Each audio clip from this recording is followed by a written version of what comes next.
ahorita que daba gracias especialmente también a los jóvenes, es importante verlos escuchando la palabra y nos gozamos de verdad viendo a los jóvenes y a los pequeños caminando justamente los pasos del Señor. Eso tiene importancia, sobre todo en los tiempos que estamos viviendo, es importante y el mensaje va a encontrar por la terquedad, por las razones de la gente que vive ahí en Galicia.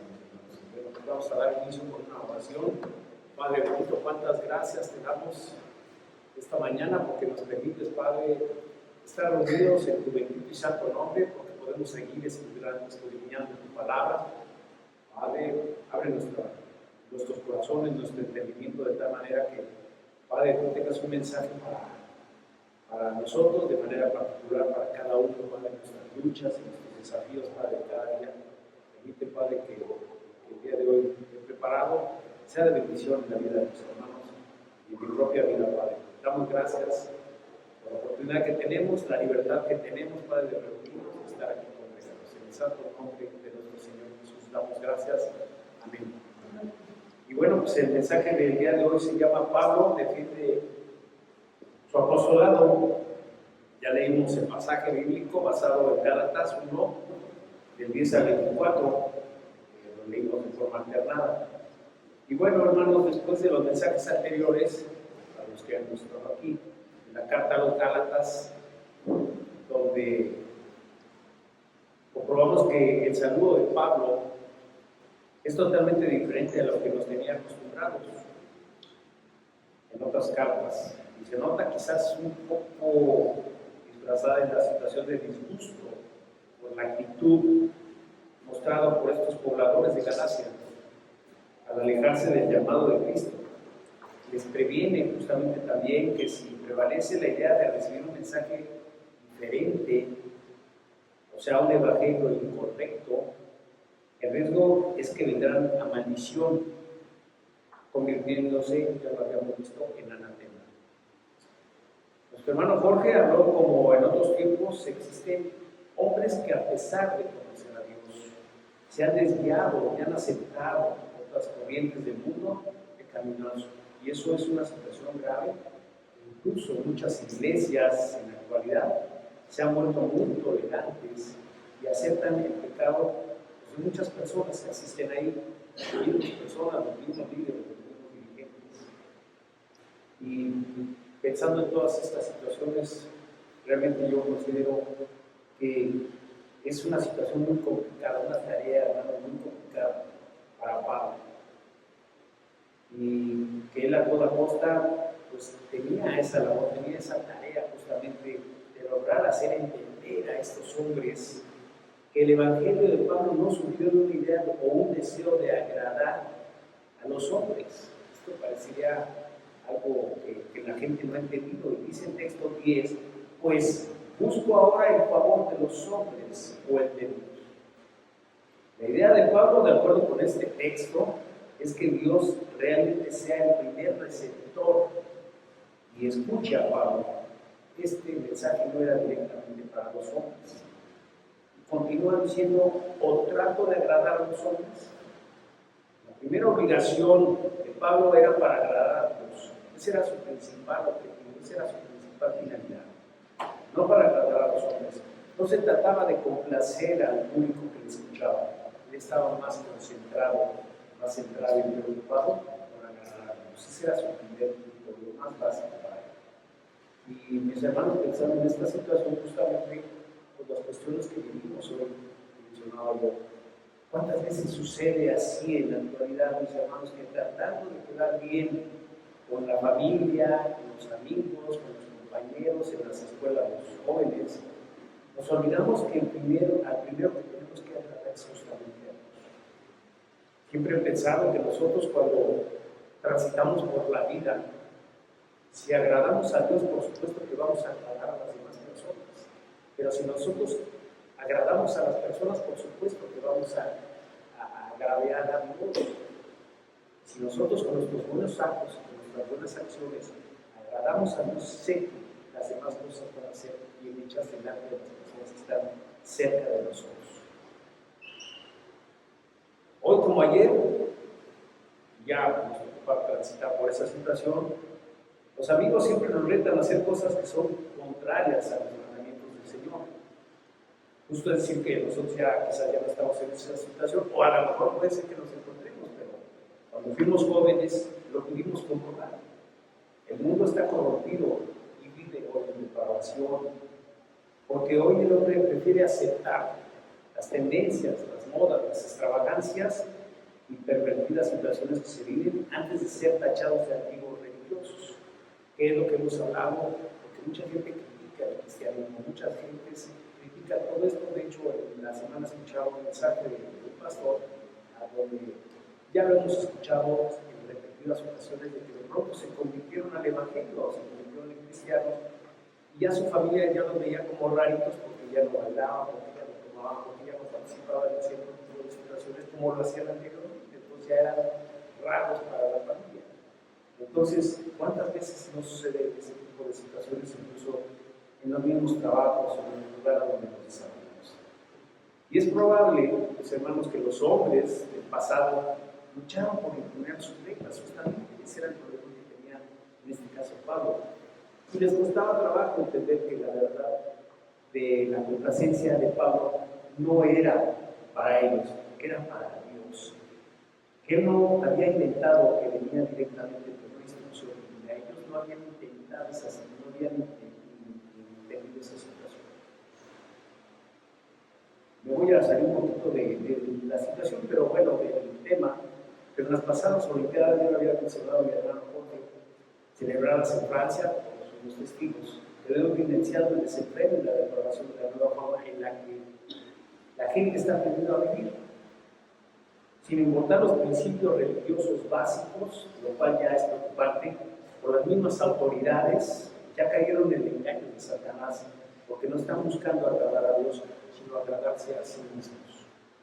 Hoy en la ley de muchos países, mis hermanos, ustedes lo deben saber, se ha vuelto muy grave incluso hablar más de los grupos LGTBQ y lo que se cumple esta semana, porque cada vez van acumulando más letras a estos grupos, ya que como se ha dado una gran apertura justamente a este tipo de grupos, muchos son los que han caído víctimas del engaño del enemigo, porque hemos sido testigos de que los hombres y las mujeres que estaban legalmente casados, que habían formado, fíjense mis hermanos, una familia con hijos, renunciaron y hoy son militantes de estos grupos de homosexuales.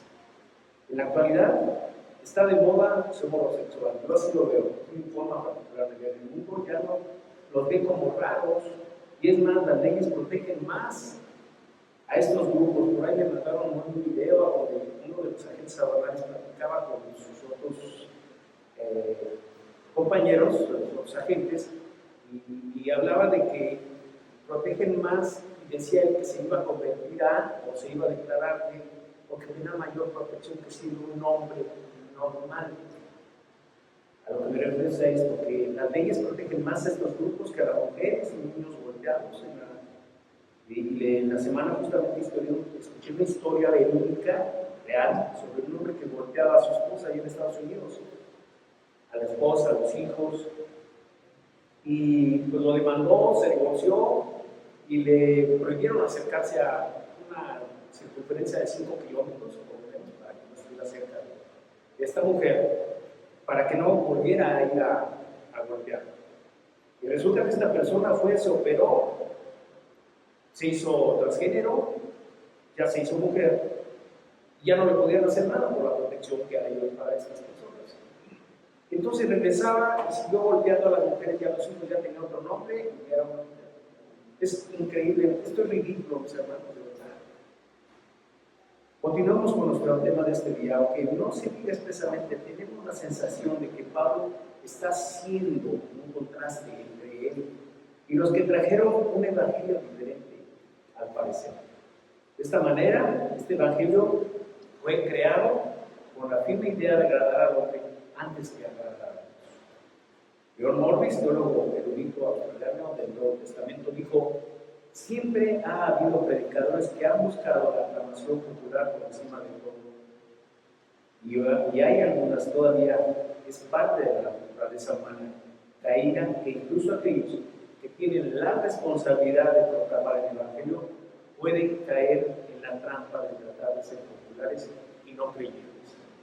A lo que me refiero es que muchas personas buscando justamente ese liderazgo, esa posición, de que los vean como personas diferentes, personas realmente que pueden uno seguirlos, son capaces de engañar, son capaces de mentir, son capaces de aceptar cosas que no deben estar dentro de una iglesia. Y bueno, en este texto que dice, pues si todavía agradar a los hombres, no sería siervo de Cristo. Para Pablo era una o la otra. No podía dirigir su ministerio hacia agradar a los hombres y al mismo tiempo se dirigiría a agradar a Jesucristo. Y si su preocupación no es la primera parte, hacer a Jesucristo, entonces no es un siervo de Cristo. Es probable que no sea la mejor traducción la palabra siervo, ya que queda mejor traducido como esclavo. Un siervo de Cristo no tiene la libertad de ofrecer o negar su servicio, ya que su vida no le pertenece, sino que le pertenece por entero a su Señor. Dice Gálatas 1, 11, 12, más os hago saber, hermanos, que el Evangelio anunciado por mí no es según hombre, que yo ni lo aprendí a hombre alguno, sino por revelación de Jesucristo.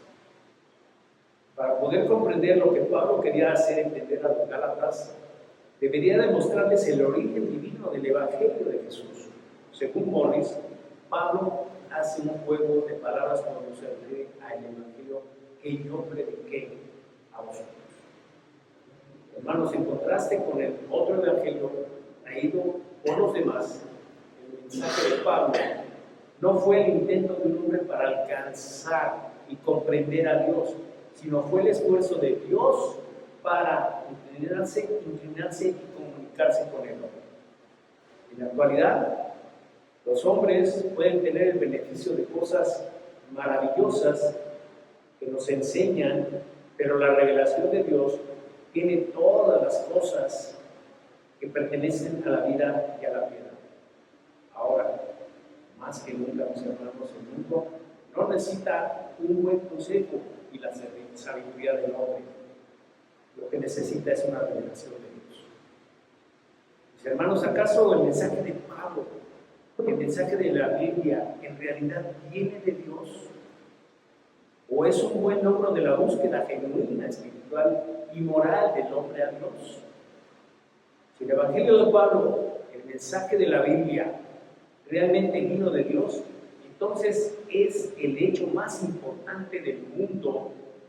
No obstante, si es solo una intervención o logro humano, entonces es mentira, el engaño más peligroso del mundo. No hay duda que sobran las personas que dicen que tienen una revelación de Dios.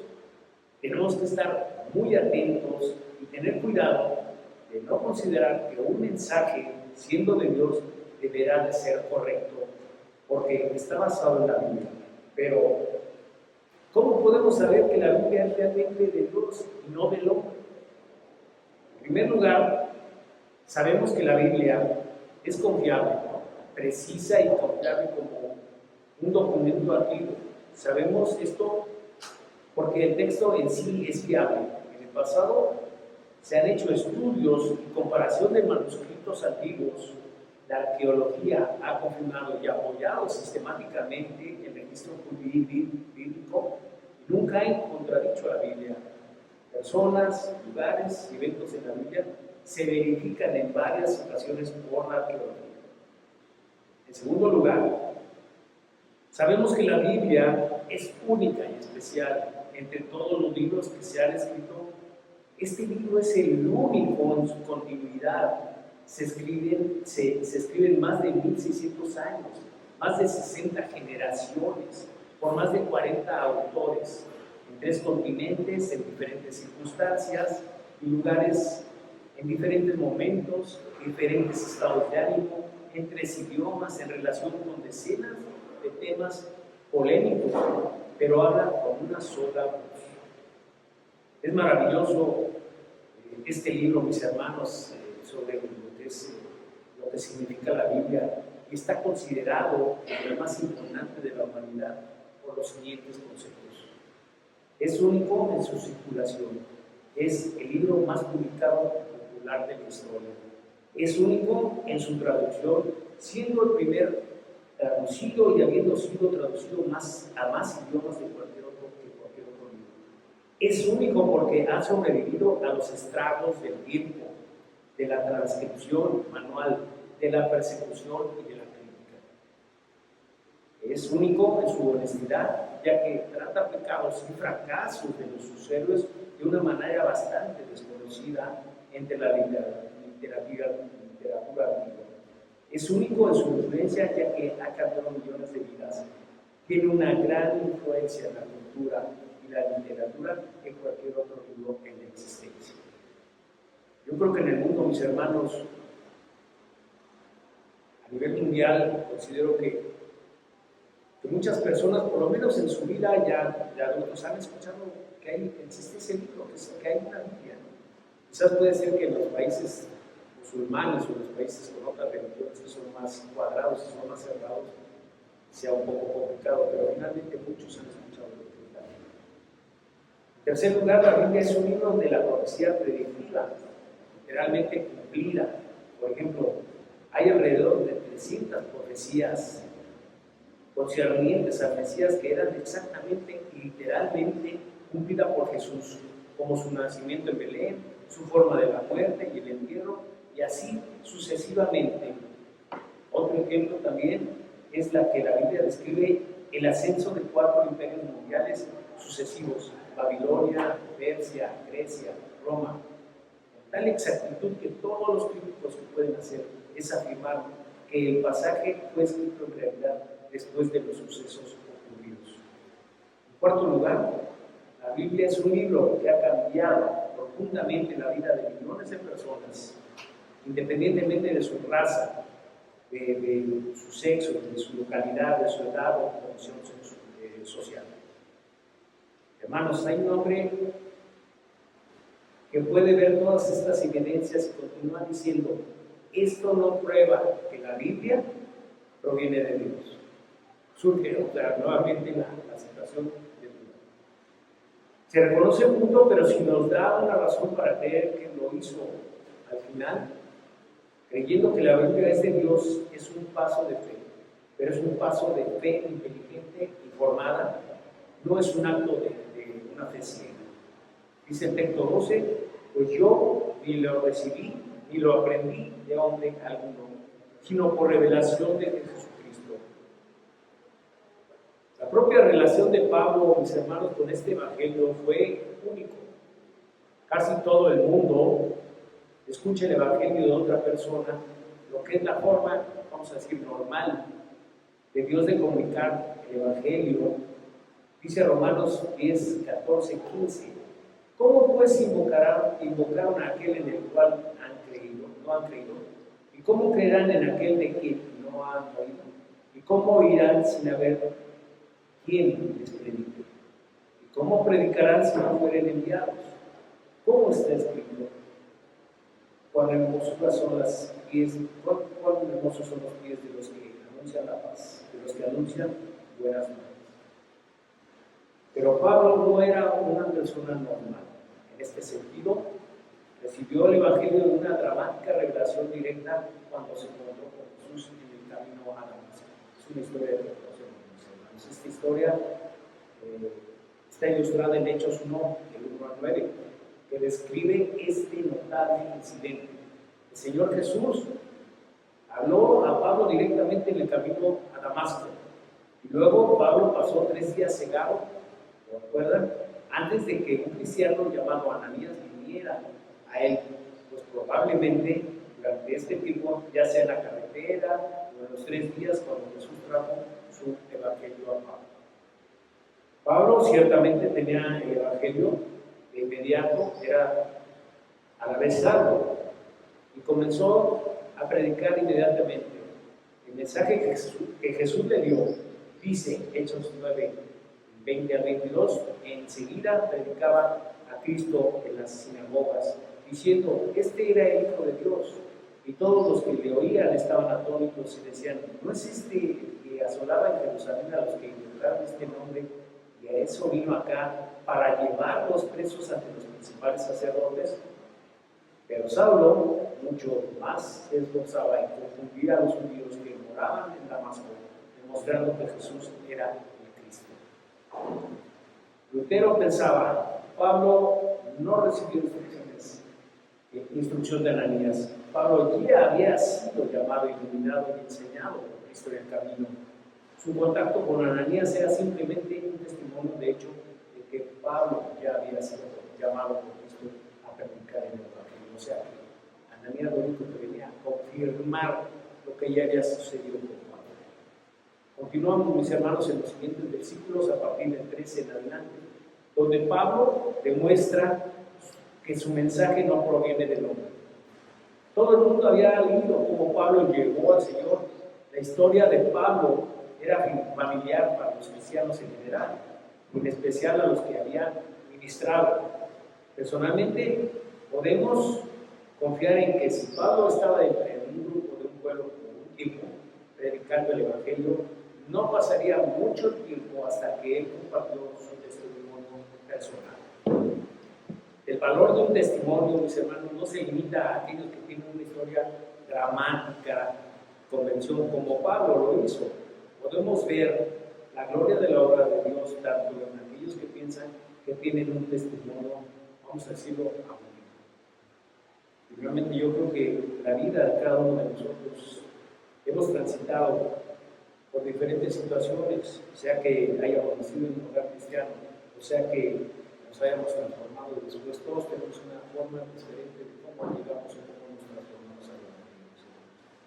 En su vida pasada, Pablo siempre mostró sus credenciales como un celoso judío persiguiendo cristianos, actitud que está fuera de toda duda, dice Hechos 8:1-3. Y Saulo consentía en su muerte. En aquel día hubo una gran persecución contra la iglesia que estaba en Jerusalén y todos fueron esparcidos por las tierras de Judea y de Samaria, salvo los apóstoles y hombres piadosos llevaron a enterrar a Esteban e hicieron gran llanto sobre él. Y Saulo asolaba la iglesia y entrando a casa por casa arrastraba a hombres y a mujeres y los entregaba en la cárcel. Y luego dice en el 9:1-2, Saulo, respirando aún amenazas y muerte contra los discípulos del Señor, vino al sumo sacerdote y le pidió cartas para las sinagogas de Damasco a fin de que si hallase a algunos hombres o mujeres de este camino, los trajese presos a Jerusalén. Estos versículos describen la persecución enérgica de Pablo a los cristianos. Él era un hombre muy fuerte en ese sentido. Hermanos, esto demuestra que Pablo no estaba buscando alguna otra verdad cuando se enfrentó por primera vez con el Evangelio de Jesús. Desafortunadamente muchos en la actualidad están buscando una nueva revelación. Posiblemente les resultará y encontrarán el engaño que les aleja de Jesucristo. Pueden ser personas comunes, no obstante, existen aquellos que se convierten en líderes espirituales y no solo ellos caen en el engaño, sino que de paso están dando un evangelio correcto. Ese es lo que le dimos como inicio, dar el evangelio correcto, mis hermanos. Pablo no vino a Jesús porque algún hombre así decidió que lo hiciera. No se trataba de complacer a ningún hombre, pero cuando agradó a Dios, además Dios nos escogió a Pablo porque había algo en Pablo que le gustaba. Dios llamó a Pablo por su gracia, el favor merecido de Dios. Sabemos que este llamado no fue por nada que Pablo hizo, porque dijo que fue llamado desde el vientre de su madre. Por lo tanto, Dios llamó a Pablo antes de que Pablo haya hecho nada para vencer. Es posible que en otro tiempo, en nuestras vidas, cuando vivíamos lejos de Dios, pensáramos que no éramos merecedores de la gracia y el amor de Dios. Quizás considerábamos que este era un privilegio solo para aquellos que mostraban ser fieles y muy obedientes a los mandamientos de Dios. Pero doy gracias a Dios, mis hermanos, que me permitió y que nos permitió, yo creo a muchos, sacudirnos esas ideas de la cabeza y luchar para recibir las verdades de Dios, porque Él siempre estuvo con nosotros, ha estado conmigo desde antes de nacer. Eso lo tenemos que considerar también, mis hermanos. Pero hermanos, al igual que Pablo, antes de que fuera cristiano, hizo hincapié en lo que había hecho cuando fue un perseguidor muy celoso de los cristianos. Una vez que Pablo sigue a Jesucristo, se hizo hincapié en lo que Dios había hecho. Dice en el versículo 15, pero cuando agradó a Dios que me apartó desde el vientre de mi madre y me llamó por su gracia. El teólogo Martín Lutero resume la idea de Pablo. Dios me llamó a cuenta de mi vida santa, o debido a mi religión farisea, o por mis oraciones ayunó y por las obras. Nunca pues bien, lo cierto es que Dios no me llamó a cuenta de mis blasfemias, persecuciones, opresiones. ¿Qué te impulsó a llamar? Simple y sencillamente termina diciendo, sufras. Pablo de ninguna manera tenía planeado en su vida que por su vocación se convertiría en el promotor del evangelio más importante del Nuevo Testamento, mis hermanos, que se merecía ese beneficio simplemente por sus actitudes. Dios ya lo había apartado con el propósito secreto de Dios. Hermanos, la palabra apartado es muy importante, ya que en la cultura griega se relaciona con la palabra que se usa como un título para la élite religiosa en los días de Pablo.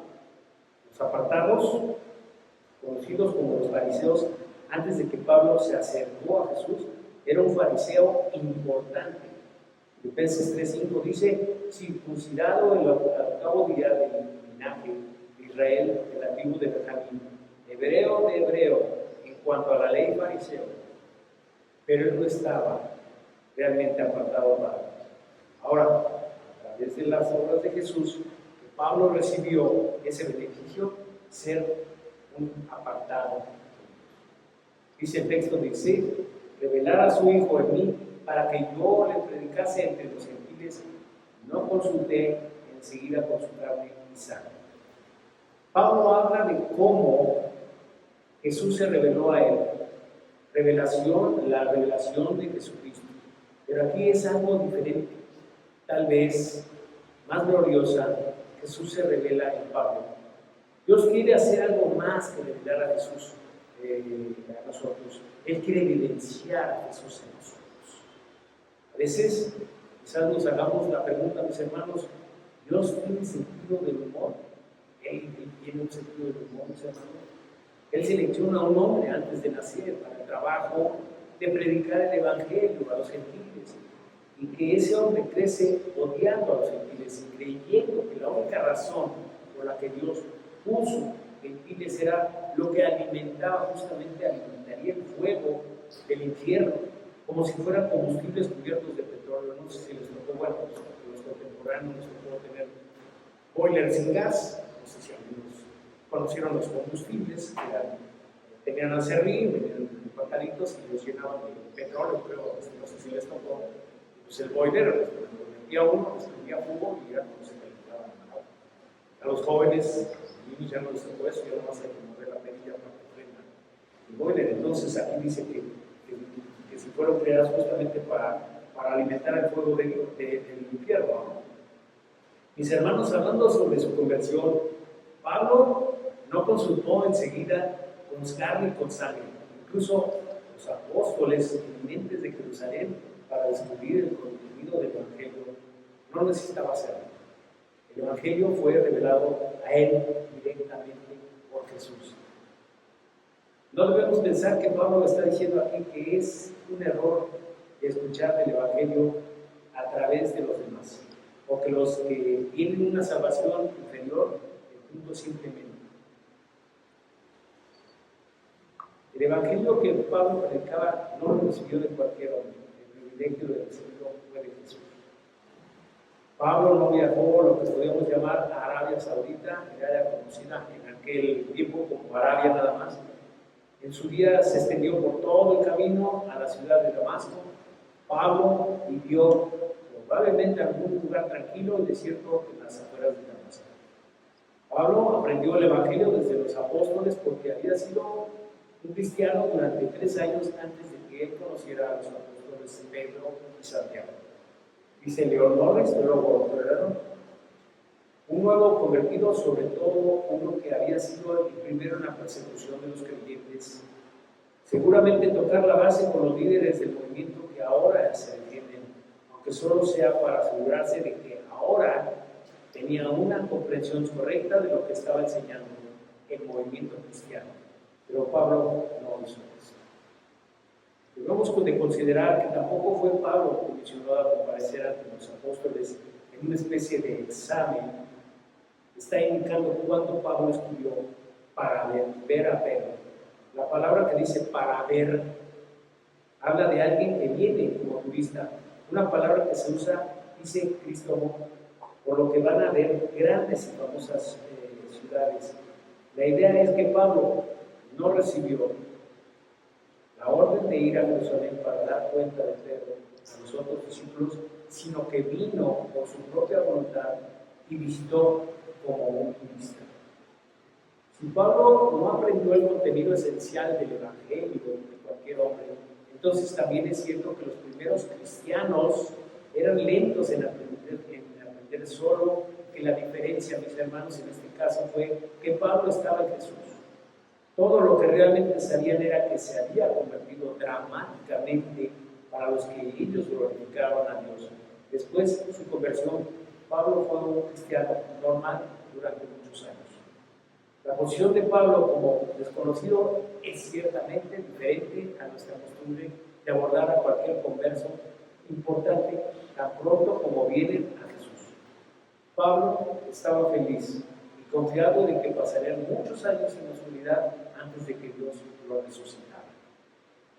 En toda esta sección, Pablo muestra allí suficiente contacto entre él y los otros apóstoles para demostrar que estaba en perfecto acuerdo, pero no tanto que sería una muestra de que Pablo consiguió su evangelio de ellos en lugar de Dios. Un punto entero de Pablo en la segunda parte de este capítulo es importante. Su evangelio es verdadero y su experiencia fue válida, ya que realmente viene de Dios.